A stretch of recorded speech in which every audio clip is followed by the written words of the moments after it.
We've all seen them, videos of well-armed ragamuffins and ne'er-do-wells celebrating their various triumphs with some good old-fashioned upwards gunfire. After all, nothing says I ran a 10k or we just overthrew the government quite like pointing your gun to the sky and letting her rip. But is it possible that this seemingly innocent expression of gun-based joy could actually be, dare I say it, dangerous?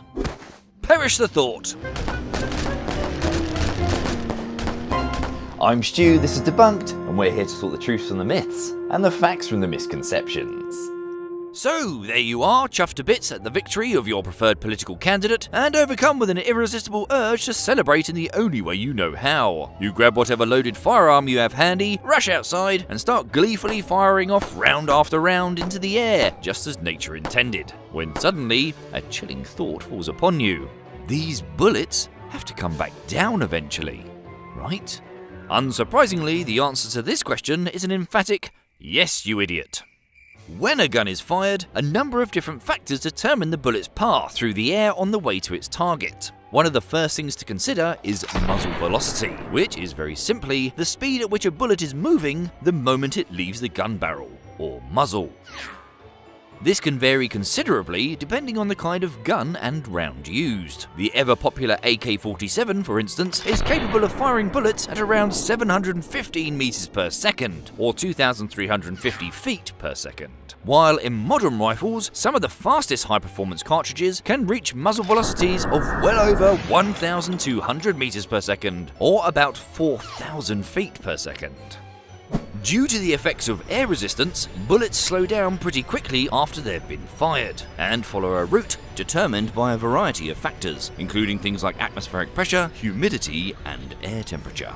However, the thing that pulls a fired bullet downwards is plain old gravity, which, assuming those other aforementioned variables aren't having an overwhelming effect, ensures that bullets travel back to Earth in a roughly parabolic path. Now, celebratory gunfire differs substantially from regular gunfire, in that it is generally not directed at the people you want to shoot, but upwards and away from those you're celebrating with, who you don't want to hit. Well, not usually anyway. That way, the bullets just disappear up into space, right?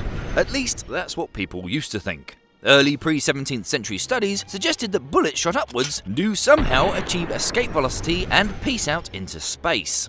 We now know that all bullets shot from the surface of Earth never even leave the troposphere, the lowest layer of our planet's atmosphere, and unless you're watching this from the International Space Station, the one you're in right now. In reality, when a bullet is fired directly upwards, the upward force accelerating the bullet drops off entirely the moment it leaves the chamber. At this point, the bullet is at its maximum velocity and has its maximum kinetic energy. From this point, downward forces from gravity and air resistance begin to slow the bullet's ascent. The bullet reaches its highest point when its kinetic energy has been transferred to heat and gravitational potential energy. Here, its velocity is 0. The only force now being exerted on the bullet is gravity, which pulls the bullet back to Earth at a velocity which increases by 9.81 meters per second every second.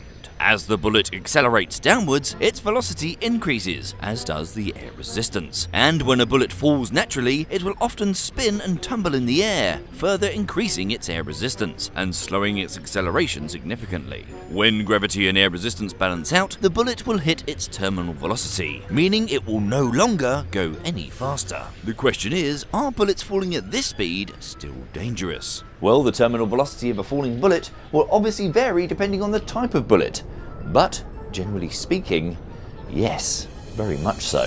But before we get into that, we'd like to introduce you to Atlas VPN. We've all heard the term, but what is a VPN? Well, a virtual private network makes all your internet traffic travel through an encrypted tunnel, protecting you from spying and hides your IP address and online activities. You don't want online trackers monitoring your every move, so Atlas VPN scrambles all your information related to your browsing habits. That's yours to keep. But whilst a VPN will keep you safe online, the real bonus is that it allows you to access geo-restricted content. That means accessing content that is usually only available in other countries. Open Atlas VPN, select one of their servers in your desired country, and ta-da! You're watching a whole host of new content from your preferred streaming service. For me, when I travel abroad, I use a UK server from wherever I am in the world to access the incredible library of content available on BBC iPlayer. It has let me continue to binge every season of Line of Duty and keep ahead of any spoilers of their recent drama Vigil, based on a nuclear submarine. By clicking on the link in my description box, you will get Atlas VPN for just $1.39 a month, plus 4 months for free, unblocking sites, online services, and new entertainment channels.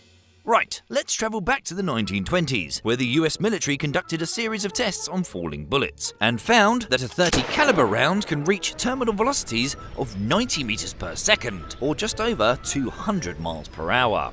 According to forensic scientist Dr. B.N. Matu, a .30 caliber round can break through skin while travelling at speeds as low as 37 meters per second, or 85 miles per hour. As you can see, falling bullets have more than enough energy to cause you harm. Possibly worse.